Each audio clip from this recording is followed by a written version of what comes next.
दोस्तों नमस्कार। कुछ अपडेट्स कोर्ट केसेस के मामले में जो इस महीने में लगे हैं या अगले महीने तक लगे हैं, केवल उनके बारे में बताऊंगा और वो बहुत महत्वपूर्ण जो केस हैं उनका क्या स्थिति है भाई साहब, और उनका जो इंटरनल पोजीशन क्या कह रही है वो मैं बताने का प्रयास करूंगा। जो भी न्यूज़ हमारे पास है आप तक सीख पहुंचाने का प्रयास करता हूं। तो सबसे पहले मैं बता दूं कि जिसका बहुत इंतज़ार है आप सब लोगों को, वो कोर्ट केस है MC सिंगला साहब का केस। उस पर तमाम तरीके की तमाम यूनियंस अपना अलग अलग तरीके से रोज़ अब सर्कुलर कर रही हैं।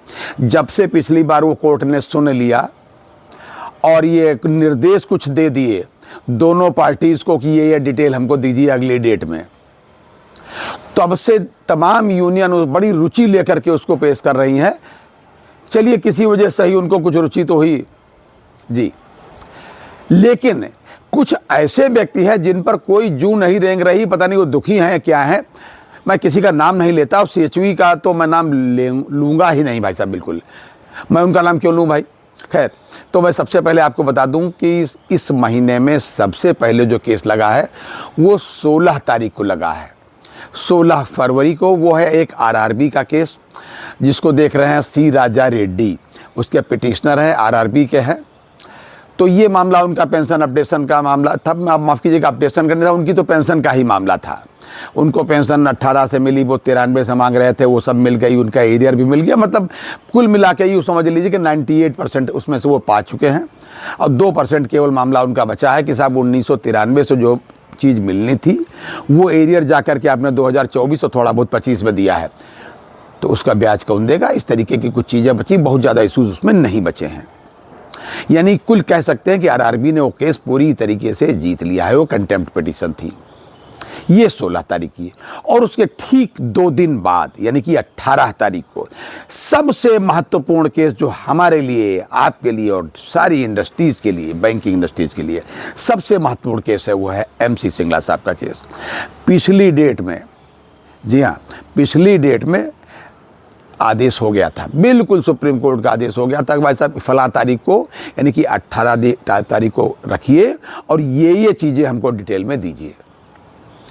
कुछ उन्होंने मांग लिया था कि पुराने पेंशनर्स को कितना मिल रहा है, 2-3 डेट दे दी, इसके हिसाब से दे दीजिए, क्योंकि वो पूरा हिसाब किताब उसी से उनका लग जाएगा।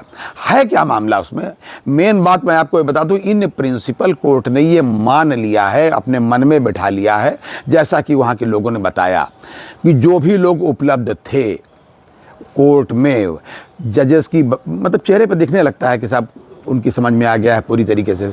समझ में तो 2 ही मिनट में वो जान जाते हैं, सब सुप्रीम कोर्ट के जज होते हैं।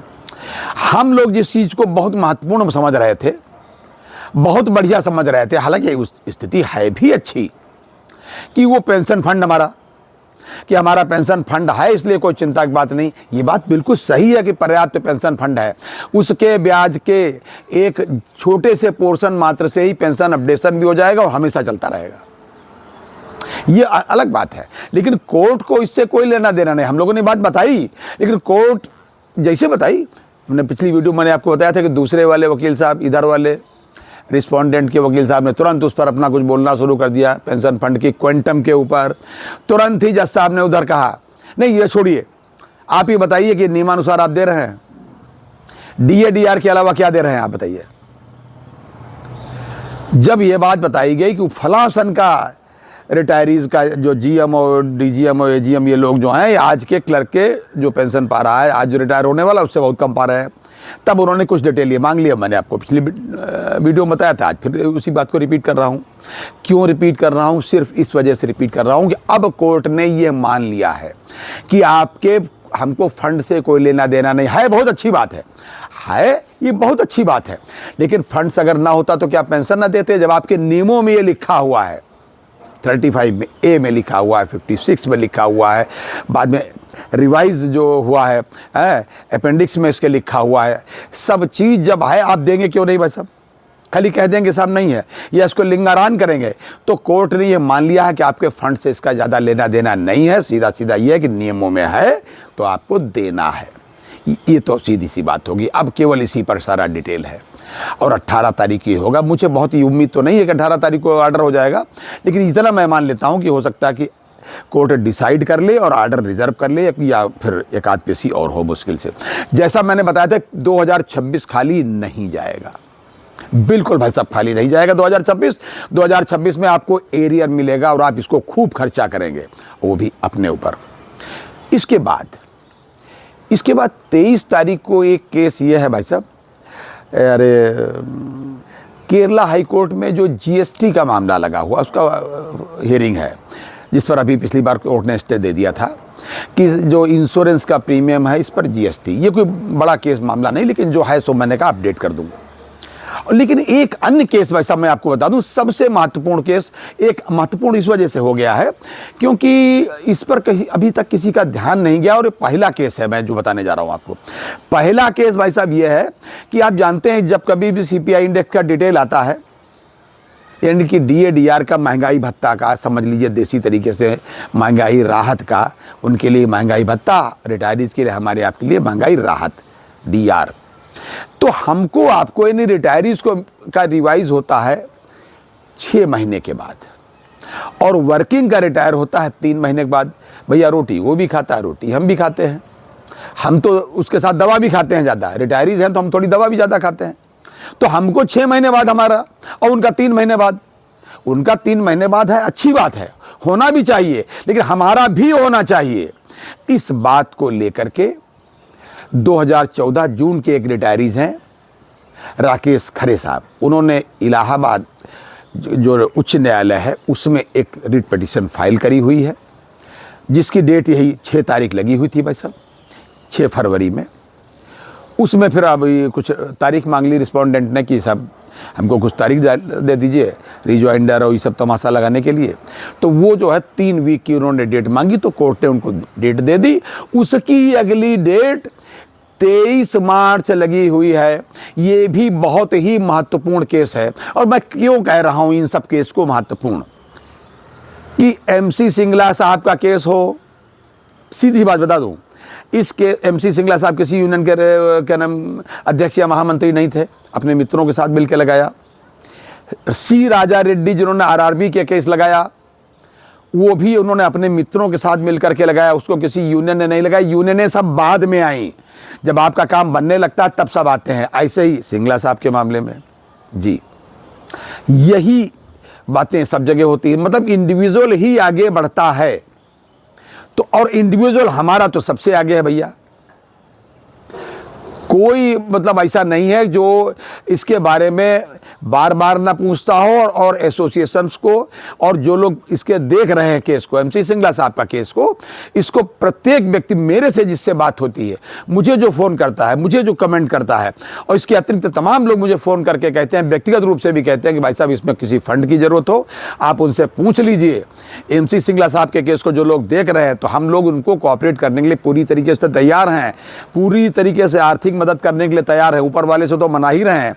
जो इतनी दुआएं लग रही हैं, तो निश्चित रूप से एमसी सिंगला साहब का केस आपके पक्ष में डिसाइड होगा। एक अन्य केस है भाई साहब, वो केस जिसमें 191 केसेस लगे हुए हैं, के कालिया साहब का केस, 191 केस में सब लगे हुए हैं। उस केस को हालांकि वो भी फाइनल हियरिंग में माना जा सकता है, लेकिन उसको टैग कर दिया गया है बाबूराम कश्यप साहब के केस में, और उसमें डेट नहीं मिल रही है। जो स्पेशल अलाउंस से मामला शुरू हुआ था कि 10वें सेटलमेंट से जो स्पेशल अलाउंस पर जो रिटायरल बेनिफिट्स हमको नहीं मिलने हैं और ये सब बातें, यानी वो भी पेंशन अपडेशन का बड़ा अच्छा केस है भाई साहब। उसमें अभी तक कोई डेट नहीं है। मुझे लगता है कि उनके जो पैरोकार हैं उन लोगों को चाहिए, एआईबी पार्क को चाहिए, ये सब लोग मिलजुल करके, सीबीपीआरओ को चाहिए है, और या हमारे एससी जैन साहब को भी चाहिए कि ये सब लोग मिलजुल करके उसमें मदद करें, उनसे रिक्वेस्ट करें, उनको बताएं जो लोग वो केस देख रहे हैं कि अर्ली हियरिंग की डेट वहाँ भी डालें। तो अब हमको लोगों को इंतज़ार है, बहुत इंतज़ार है 18 तारीख का, और इस बीच में तमाम तरीके की ज्ञानवर्धक बातें रेगुलर आया करती हैं सोशल मीडिया पर, और कहीं कोई यूनियन का सर्कुलर, कभी यूनियन सर्कुलर कर देती है कि साहब हमको बड़ा डराया धमकाया जा रहा है पीएलआई के मामले में, कि पीएलआई के बारे में कहा था स्टेटस मेंटेन करने की बात। अब देखिए पीएलआई क्रेडिट होने जा रही है और सीनियर ऑफिसर्स को इतने दिन का 365 दिन का भी मिलने के लिए तैयार है, 360 दिन का भी मिलने के लिए तैयार है और बाकी सबको 15 दिन में। इस तरीके की बातें मतलब हैं। अरे भाई हैं तो आप इसको लड़िए, अपनी बात कहिए, अपनी बात वहां उठाइए। आपको धमकाया जा रहा है इस तरीके की बात आपका है। आईबीए ने भी एक ताजा सर्कुलर किया, मुझे डालने का मन भी नहीं हो रहा कि आईबीए को कोई अरे भाई कैसे धमका सकता है? डीएफएस धमकाएगा आपको कि सरकार इस पर ध्यान नहीं देगी। अगर आप 5 डेज के अलावा ये भी मांगोगे तो 5 डेज पर की स्ट्राइक पर जाओगे तो इस पर सरकार राजी नहीं होगी।